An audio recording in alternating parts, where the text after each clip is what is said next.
The electricity company don't care about your pride. The mortgage company don't care about your dreams. I learned that the hard way when I was 33 years old, sitting in my apartment with no lights, no heat, and no idea how I was going to face my kids. David learned it at 45, staring at foreclosure papers in his Denver home. But what happened next for both of us? That's where this story gets interesting.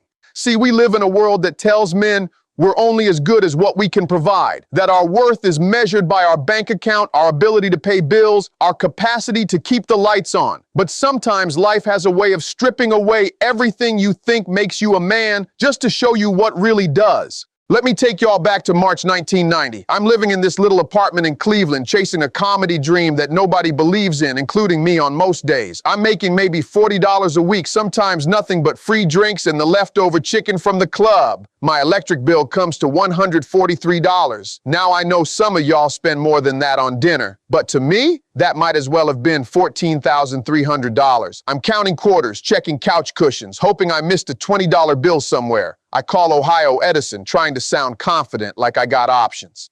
Yes, I'd like to set up a payment arrangement for my account. The woman on the phone, she got that tired voice of someone who's heard this story 1,000 times. Sir, you're already 60 days past due. We need full payment by March 20th or we'll have to disconnect service. March 20th comes and goes. I'm praying they're too busy to remember little old me. But March 27th, 2:15 in the afternoon, I hear that knock. Not the mailman knock, not the neighbor knock. That official, authoritative knock that makes your stomach drop. Ohio Edison, we're here for disconnection. Y'all, I'm a 33-year-old man, and I'm hiding behind my own front door like a child who broke something. I can hear the man outside talking to his partner. Apartment 2B, non-payment, shut it down. I watch through my window as this man in a utility uniform walks to my meter and flips that switch. Just like that, click, my world goes dark. But here's the thing that really got to me. It wasn't just the darkness, it was the silence. No refrigerator humming, no TV background noise, no nothing. Just me, sitting in the middle of my failure, listening to my pride shatter like glass. I stayed in that apartment for 6 hours without moving. Not because I had to, but because I was too ashamed to go outside and face the world as a man who couldn't even keep his electricity on. The worst part, my daughter was supposed to visit that weekend. How do you explain to your child that daddy's apartment doesn't have lights because daddy can't pay his bills? Now fast forward to last month. I'm in Denver doing a men's conference talking about overcoming adversity. After my speech, this man approaches me during the break. Mid-40s, work-calloused hands, wearing a shirt with Rodriguez Construction embroidered on it. Mr. Harvey, he says, I need to ask you something and I need you to be straight with me. How do you maintain your dignity when you're losing everything that makes you feel like a man? His name is David Rodriguez. For 22 years, he built a construction business from nothing. Started with a pickup truck and a toolbox, grew it into a company with 12 employees and million-dollar contracts. Bought a house in a nice Denver suburb, sent his kids to good schools, provided for his family like he always dreamed. 2 years ago, David tells me, I thought I had it all figured out. Business was booming. We had work lined up for 18 months, money in the bank. Then 2022 hit like a freight train. Rising material costs, supply chain issues, clients backing out of contracts, everything that could go wrong did go wrong. David watched 22 years of work crumble in 8 months. I burned through our savings trying to keep the business alive, he says. Sold my personal truck, liquidated my retirement, borrowed against the house, but it wasn't enough.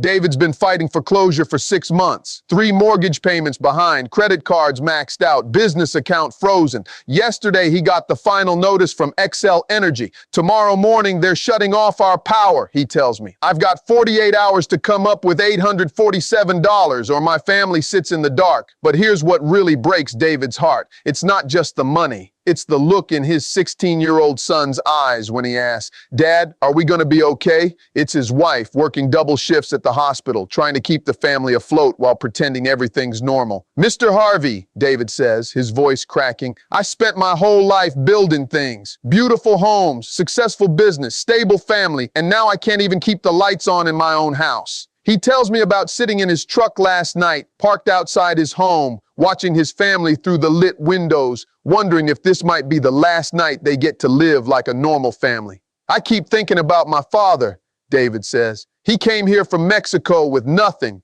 worked 3 jobs, never missed a bill payment in 30 years. What would he think of his son right now?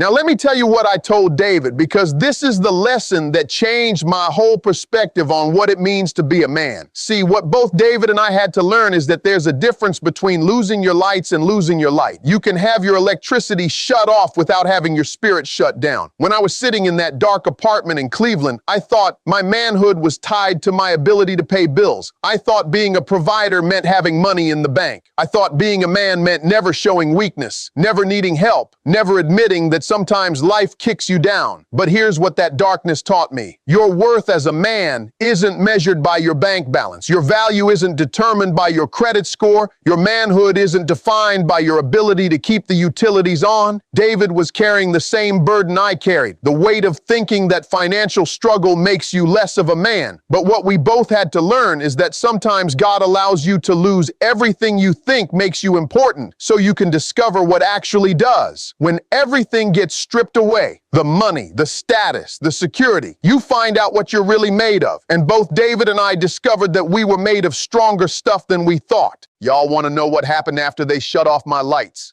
I sat in that darkness for about 4 hours, feeling sorry for myself, questioning every decision I'd ever made. Then something inside me said, "Steve, you can sit here in the dark feeling defeated, or you can get up and figure out how to create your own light." I walked to the Cleveland Public Library. They had electricity, heat, and they were free. I spent the next 7 hours writing comedy material about being broke, about hiding from the electric company, about the shame of financial failure. That material became gold, because you know what? Everybody's been broke or knows somebody who has. When I performed those jokes about sitting in the dark, about counting quarters for electric bills, about the humiliation of financial struggle, people didn't just laugh, they connected. A talent agent happened to be in the audience one night when I performed that broke comedian set. That led to better gigs, which led to steady income, which led to me getting back on my feet stronger than before. But the real victory wasn't getting my lights turned back on. It was learning that my worth wasn't connected to my wallet. And David, 3 days after our conversation, he made a decision that changed everything. He swallowed his pride and called his father-in-law, who he'd been avoiding because he was ashamed of his situation. Turns out his father-in-law had been waiting for David to ask for help, not just money, partnership. The man had been looking for someone to help him expand his own construction business. David brought 22 years of experience and a client base. His father-in-law brought capital and connections. 6 months later, Rodriguez and Associates Construction is thriving. David kept his house, his family is stable, and his relationship with his son is stronger than ever because his boy watched his dad face adversity with courage instead of shame.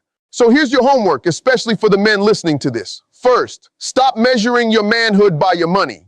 You are not your bank account. You are not your credit score. You are not your ability to pay bills on time. Your worth comes from your character, your integrity, your willingness to fight through adversity. Second, understand that asking for help is not weakness, it's wisdom. I waited until they shut off my lights to reach out. David waited until foreclosure to ask for support. Pride will keep you poor longer than any other factor. Third, use your struggle as material, not shame. Every setback, every financial challenge, every moment of darkness, it's all data for your comeback story. The pain you're experiencing today becomes the strength you'll use tomorrow. Fourth, remember that temporary situations don't require permanent emotions. Being broke is temporary. Being broken is a choice. You can lose your house and still keep your hope. You can lose your money and still maintain your dignity. Fifth, redefine what it means to provide. Providing for your family isn't just about money. It's about love, guidance, protection, and example. The greatest thing you can give your children isn't a paid-off house. It's watching you handle adversity with grace.